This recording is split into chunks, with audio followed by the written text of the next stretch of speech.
I've finally seen the movie. I went out yesterday to see it.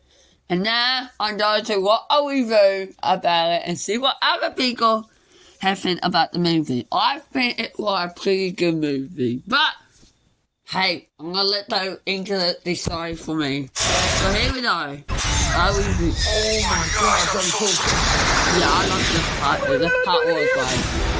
A Minecraft movie immediately creates a sticky paradox for itself. Yep. This video game adaptation wants to pay tribute to the open-world flexibility and creativity of Minecraft while staying well within the framework of the game itself. That means including all the expected blocky visual touchstones and an obligatory number of cute... Also, spoiler alert, if you haven't seen the movie yet, don't watch this video. So, letting you know. gamer in-jokes. No, I think the Steve character could be much more better. I'm sorry. Is that being a little bit too critical? Also, Tickle Blade in here, I am so happy they put him in the movie. Is how long it's able to delay the ladder. Long enough, it turns out, for Napoleon Also, they look ugly. Just saying. Dynamite director Jared has to get his foot in the door, expertly adapting his deadpan comic strip style to a children's fantasy.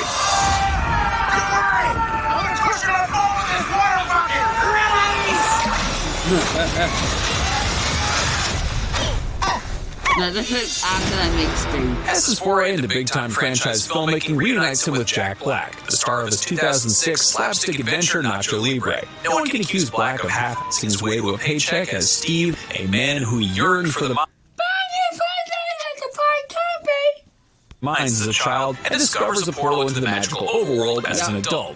He throws off the shackles of workday existence with such relish that his torrent of movie opening narration feels enthusiastic rather than blandly explanatory. The short of it, bad guy pigs covet the orb that Steve has discovered, so he sends his faithful wolf dog, Dennis, to hide it in the real world. Ah, boy! Hess reaches back to Napoleon Dynamite's dry humor, throwback fashions, and setting in that real world. He pauses Steve's story to follow siblings Natalie and Henry as they Yes, they actually put his story to relocate to a small town in Idaho. There, creative school-age misfit Henry crosses paths with Garrett Garrison, a former gaming champion who now runs a retro pop culture junk store. Natalie, meanwhile, meets Dawn, a friendly real estate agent who moonlights as a kind of mobile zookeeper. That thing doesn't understand a word you're saying. We're talking. In a movie for grown-ups, this litany of quirk might seem a bit much. Natalie is a young woman of indeterminate age who gets a job running social media for a local potato chip factory. Henry tinkers with his design for a working jetpack. For a kid picture, though, it's sweetly silly, even distinctive. The kitschy tater tots and alpacas ambient. No, really, I don't think the movie it will worth the hype. Sorry to be disappointing you guys. But really, I do not think the movie is worth the hype. It only like an hour and a bit. Maybe I did actually count how long the movie was, but an hour or 2 hours at most.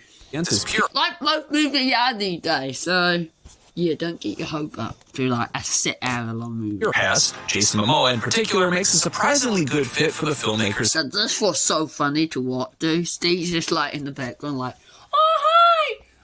Oh God! Accessibility, playing a less bullying version of the blustering Napoleon Dynamite sensei Rex Kwon Do. In fact, the first 30 to 40 minutes of a Minecraft movie have enough big laughs that it's almost a disappointment when Henry, Garrett, Natalie, and Dawn get sucked into the overworld. The overworld? Wow. Anything you can dream about?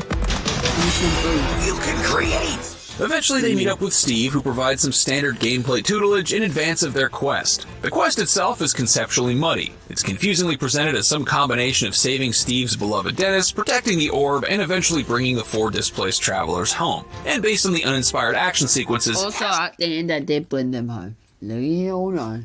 Hess doesn't have many big-budget fantasy epics in his future, but a Minecraft movie stays light on its feet nonetheless by continually pausing for slapstick silliness and cartoonish little sketches. Teleport you to wherever you throw. You're right. Man, that was the only one I had. No biggie.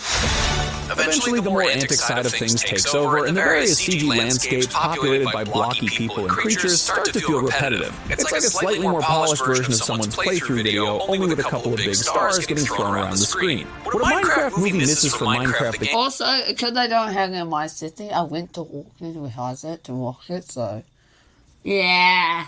See, look, I cut and corner there. Game is its combination of minutia and vastness. As much as the movie advertises its subject's creative flexibility, it shortchanges any potential obsessiveness. Instead, it makes the overworld look a little more like something out of a Mario game. The parallels to Jack Black's other big video game movie gig become especially clear when Steve riffs out a song or three. As with so many game-based movies, the mismatch between what each medium does best isn't really reconciled by a Minecraft movie, but turning the world's best-selling video game into Jared Hess's best feature in years is admittedly a pretty creative undertaking. Chicken jockey!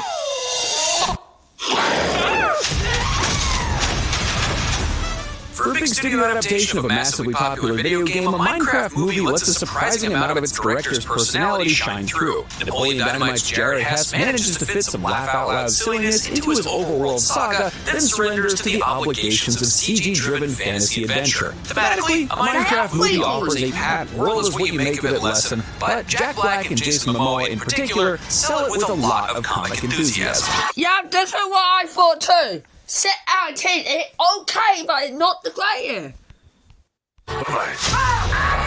Those things work, right? Absolutely. For more movie reviews, check out what we thought of Snow White and Captain America: Brave New World, and for Haven't seen that movie yet. everything else, stick with IGN. Welcome, Dios. But the idea, and yeah, so I do agree with them on that. Set out of 10. Wasn't really worth it.